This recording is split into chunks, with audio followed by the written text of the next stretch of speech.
Okay, so anyone who's even thinking about maybe getting into Florida real estate has got to be seeing all those headlines Oh, yeah. about the housing bubble bursting and everything. And, Right. it makes you wonder if the Sunshine State is suddenly Yeah. getting rained out, right? Yeah. But before we totally ditch those beachfront margarita dreams, Okay. we're going to do a deep dive into all the data and see Yes. what's really fact versus just all that fear mongering. Yeah, it's definitely more nuanced than those headlines would. Right. It's heavy bleed, for sure. For sure. It's fascinating how Florida's market's kind of reacting to the national trends, Uh-huh. but also it has its own little quirks and things going on. It's like a double whammy. Yeah. So to break it all down, we've got this awesome article from the U.S. News and World Report Okay. called "Is Florida's Housing Market in Trouble?" Mm, And we're going to be pulling in some numbers from redfinrealtor.com okay. and the Orlando Association of Realty just for you. Our goal here is to give you the knowledge to make smart choices. Yes. Whether you're buying, selling, or just trying to figure out if your snowbird friends are about to lose all their money. Uh-huh. Exactly. No sugarcoating here. Okay. All right, so to set the scene, we all know Florida's been booming for years. Oh, yeah. Especially after the pandemic, it felt like everyone was packing up, Right. heading south For sure. for that sunshine and lower taxes. Yeah, and I think that perception that Florida was like a Yeah. haven during those really uncertain times. Totally.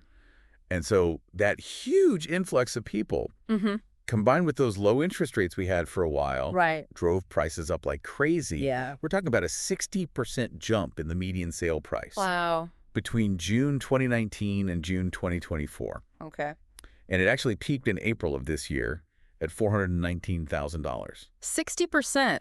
That's wild. It's a lot. But lately, there's been this definite shift. You can kind of feel it in the air, right? Yeah. Redfin's data shows that sales are down 14.1% compared to last year, and it's taking an extra 16 days to sell a house. Wow. Plus, Florida had the biggest jump in inventory nationwide, like a 57% increase. That's huge. Yeah, so is this just a blip, or are we staring down this full-blown crash? Right. The question on everybody's mind. What do you think? Well, it's not a simple yes or no Okay. to a crash. Nationwide, we've got that affordability crunch that everyone's talking about. Right. Higher interest rates, meaning bigger monthly payments. And that's on top of prices that are already high. Yeah, but then Florida throws in some extra challenges, right? Oh, yeah. Let's talk about the insurance situation. Okay. It's almost scary enough to make you forget about the alligator. Uh-huh. Yeah, you're not wrong.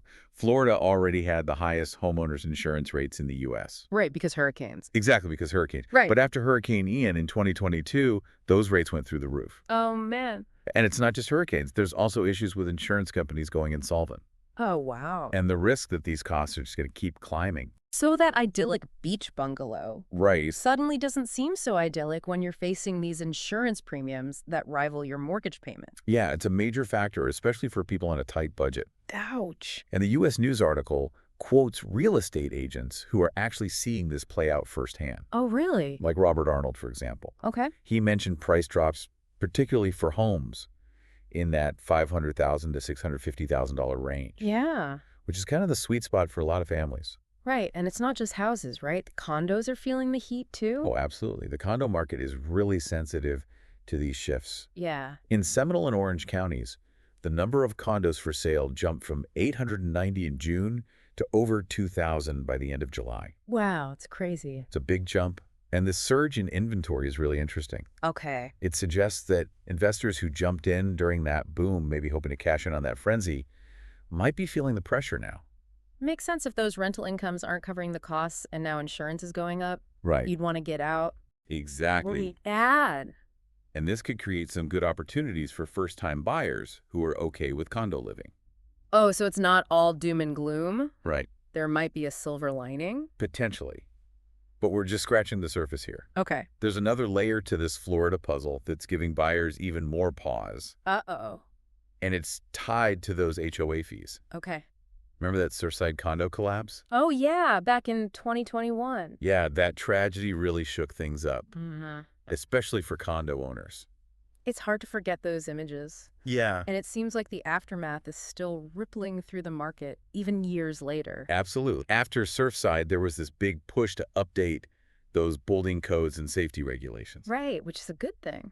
which is a good thing. Mhm. But those updates come with a pretty hefty price tag. Uh-huh. And that often gets passed down to the condo owners through those increased assessments. So on top of those crazy insurance premiums, Right. you might have the surprise HOA fees hitting you. Too, that's a double whammy I wouldn't want to deal with. It's a lot to absorb, especially for those folks who are already kind of stretching their budget Right. to get into that Florida market. Yeah, it paints a pretty sobering picture, but you mentioned earlier that there might be a silver lining Yes, for some buyers. Can you talk about that a little bit more? sure. It's important to remember that this isn't a uniform crash across the whole state. Okay. Some areas are still doing pretty well, even with this overall slowdown. Okay, so it's not all doom and gloom. Right. There are pockets of opportunity still out there. Exactly. We're seeing some strong price growth in those mid-sized cities, Okay. the ones with populations under 100,000. Okay. These areas often offer a more affordable entry point, Uh-huh. and they may be less affected by those insurance and HOA issues we've been talking about. Interesting. So maybe moving slightly inland, Right. away from the coast, could be a good strategy for some? It's something to consider. And then you have those classic retirement havens, Yeah. like Sarasota, that continue to attract a steady stream of buyers. Right. The demographics there are a little different. Yeah. They're often less sensitive to those interest rate fluctuations. Makes sense. And what about those major metros like Tampa and Miami? Okay. I know those areas have seen some of the most dramatic price increases Right. in recent years. Are they holding their own? For the most part, yes. While sales have slowed down in those areas, Okay. prices are still showing healthy growth, Right. albeit at a more moderate pace. Okay. But, those cities have strong economic fundamentals. Yeah. They continue to attract a diverse mix of buyers from young professionals to international investors. So it sounds like location is absolutely key here. Location, location, location. Right. But with all these moving parts, it can be hard to know where to even start. I know. If our listener is interested in Florida, what advice would you give them? Well, first and foremost, clarity is key. Are you looking for a primary residence, a vacation home, or an investment property? Each one has its own set of considerations and risks. Right. And of course, your budget plays a huge role. Of course. But with these fluctuating prices, how can you even set a realistic budget? Yeah, that's where working with a knowledgeable local real estate agent Right. becomes super crucial. They can provide up-to-date market analysis for specific areas Okay. and help you understand what's realistic for your price point. So forget those Zillow estimates Yes. and actually talk to a real human. Exactly what's happening in Miami might be completely different from what's happening in Pensacola. Totally. And beyond the numbers, think about your lifestyle needs. Okay. Are you drawn to bustling city life, quiet beach towns, or something in between? Yeah. Florida offers a diverse range of options, and each one has its own little market dynamics. So many choices, it's almost overwhelming. It can be. That's why it's important to define those priorities. Okay. And remember, due diligence is critical. Mm. Don't just look at the sticker price of that property. Mhm. Factor in all the costs, property taxes, insurance, potential HOA fees, and any upcoming assessments. Okay, so it sounds like while the Florida market is cooling down, it's not necessarily a bad time to buy. Right. It might actually be an opportunity for some buyers Yes. who were previously priced out, especially if they're willing to be flexible and do their homework. That's a good point. This market shift might actually be a rebalancing act, bringing those overheated prices back down to earth. A reality check, like we said. Exactly. And remember what those real estate agents in the article said. Yeah. Robert Arnold doesn't foresee a crash, Okay. just a period of some price flattening, maybe even some dips in certain segments. Okay.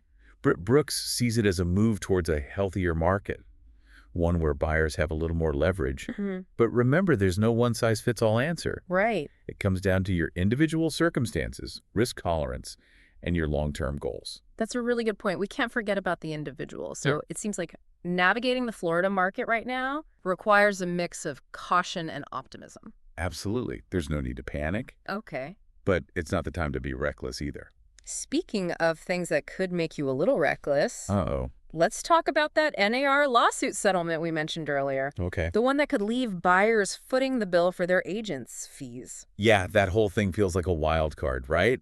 It does. I mean, we're already talking about these high prices and rising insurance costs. Right. And now you might have to pay agent fees on top of it. It's true. It's a lot for buyers to think about. It is. It definitely adds another layer of complexity, especially for those who are already kind of, you know, Right. stretching their budget to get in. Yeah. And in that U.S. News article, Britt Brooks brought up a good point. Okay.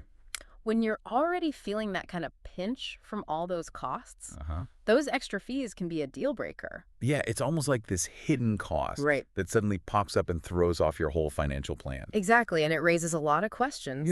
Like, how will this settlement ultimately play out Right. in the Florida market?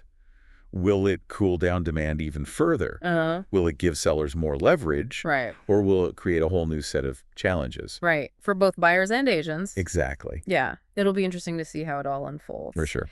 But stepping back for a minute with everything we've talked about, Yeah. the boom, the slowdown, the insurance issues, the HOA fees, what's your overall take on the Florida market?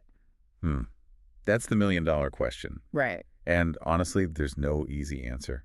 Okay. It's complex. It's constantly changing. There are factors pushing it in both directions. So a classic case of proceed with caution. Exactly. If you're thinking about jumping into the Florida market, Uh-huh. whether you're buying or selling knowledge is really your best defense. Okay. Don't get swept up in all the hype or even the doom and gloom Right. in headlines. Right. Do your research, understand those risks, and then make informed decisions that align with your own personal goals. It's like we said in the beginning, no sugarcoating here. Yeah. Just trying to give you the information so you Exactly. can make the best choice for your situation. I think that's key. And while there are definitely some challenges in this market, Oh, for sure. there are also opportunities. Absolutely. This might be the chance for first-time buyers to finally get a foothold, Could be. especially if they're open to different areas or types of properties. Right. And for those savvy investors, Uh-huh. there might be some deals to be found, Yeah. especially if they're in it for the long haul. So even in a market as unpredictable as Florida's, Yeah. there's always a way to make it work if you're smart about it. I think so. The key is to stay informed, Okay. be flexible, and work with those experienced professionals who can help you Right. navigate the whole Florida real estate landscape. Yeah. Great advice. So that wraps up our deep dive into the Florida housing market. Yeah. We covered a lot today. We did. From those crazy price increases to the insurance nightmares and the HOA surprises. And everything in between. It's a wild ride out there. It is. But hopefully you feel better equipped now to handle all those twists and turns. I hope so. What stood out to you from everything we talked about? Yeah. What will you be researching further? Right. We hope this deep dive has given you a solid foundation for making those really crucial decisions. Absolutely. And remember, even in a market as wild as Florida's, knowledge is power. Always. Happy house hunting.